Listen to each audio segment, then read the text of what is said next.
Example நான் சொல்ற பாருங்க. ஒரு சாலிடான எக்ஸாம்பிள், ரொம்ப சாலிடான எக்ஸாம்பிள். ஓகே, அதாவது நம்ம வந்து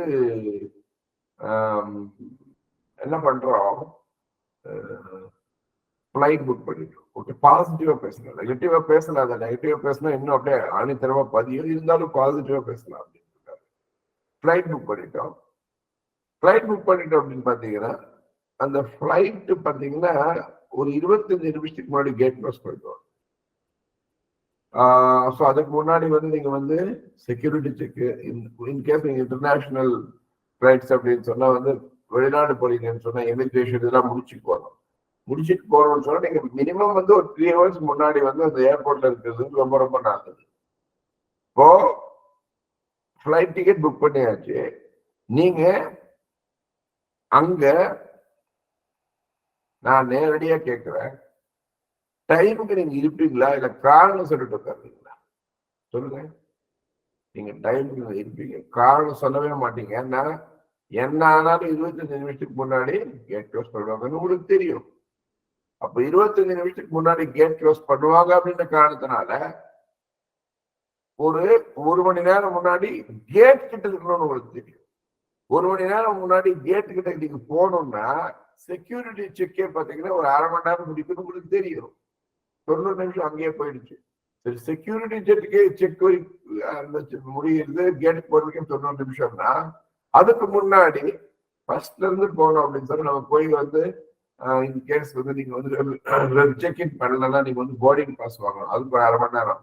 அதுக்கு அடுத்தது வந்து பாத்தீங்கன்னா உங்களுடைய இந்த இன்டர்நேஷனல் போறீங்க அப்படின்னு சொன்னா அந்த இமிகிரேஷன் ஓஹோ அப்படின்னு சொல்லிட்டு கால்குலேட் பண்ணி நீங்க வந்து அந்த காரணங்கள் சொல்றீங்களா?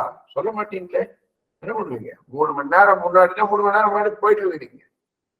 இன்கேஸ் போக முடியலன்னா நீங்க என்ன பண்ண மாட்டீங்க தெரியுமா? ஃபிளைட் மிஸ் பண்ணிடுவீங்களா? காரணம் சொல்லிட்டு இந்த மாதிரி வந்து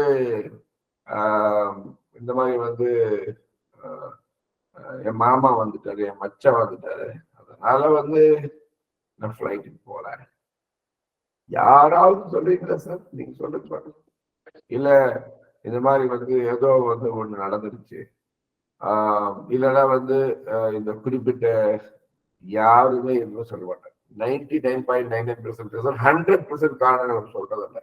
ஏன்னா அங்க வந்து நமக்கு நல்லா தெரியும், என்ன தெரியும், நம்ம கொஞ்சம் அப்படி இப்படி பண்ணா நம்மள கேர் பண்ண மாட்டாங்க அப்படின்றது நல்லா நல்லா நல்லா தெரியும். அதனாலதான் அந்த குறிப்பிட்ட இடத்துல வந்து அனைவரும் வெற்றி பெறுகிறோம்.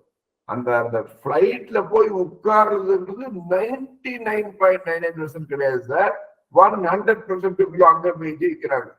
ஏன் ஜெயிக்கிறாங்கன்னா அப்ப அங்க ப்ரெஷர் இருக்குது இல்லையா? அப்ப டிராபிக்ல அப்பதான் கரெக்டா மாட்ட போனாங்க.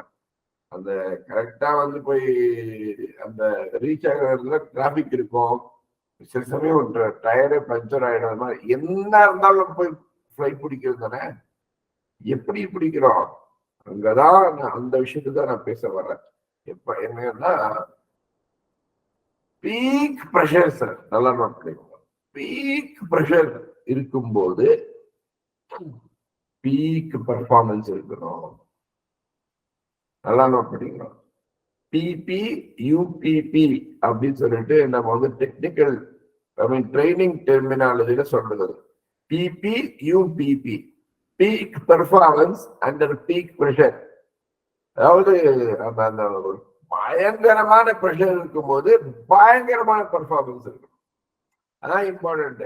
நீங்க வந்து யாரும் பார்க்காத போது சச்சின் டெண்டுல்கர் நெட் பிராக்டிஸ்ல வந்து 4-6 அடிச்சு அது யூஸ் இல்லை. சச்சின் டெண்டுல்கரோ இல்லை யாரோ ஒருத்தர், பட் ஆயிரக்கணக்கான மக்கள் வந்து அந்த ஸ்டேடியம்ல பார்த்துட்டு இருக்கும்போது, கோடிக்கணக்கான மக்கள் உலக அளவில் பார்த்துட்டு இருக்கும்போது, அனைவரின் பார்வையும் நம் மீது இருக்கும் பொழுது நாம் எப்படி செயல்பட்டு வெற்றி பெறுகிறோம் என்பதுதான் நமது ஒரு அதுதான் நம்ம அந்த ஒரு பீக் பர்ஃபார்மன்ஸ் எப்ப வேணும்? பீக் ப்ரெஷர்ல தான் வேணும். நீங்க வந்து பர்ஃபார்மன்ஸ் வந்து எப்படியோ பண்றது ஒரு பயனும் கிடையாது.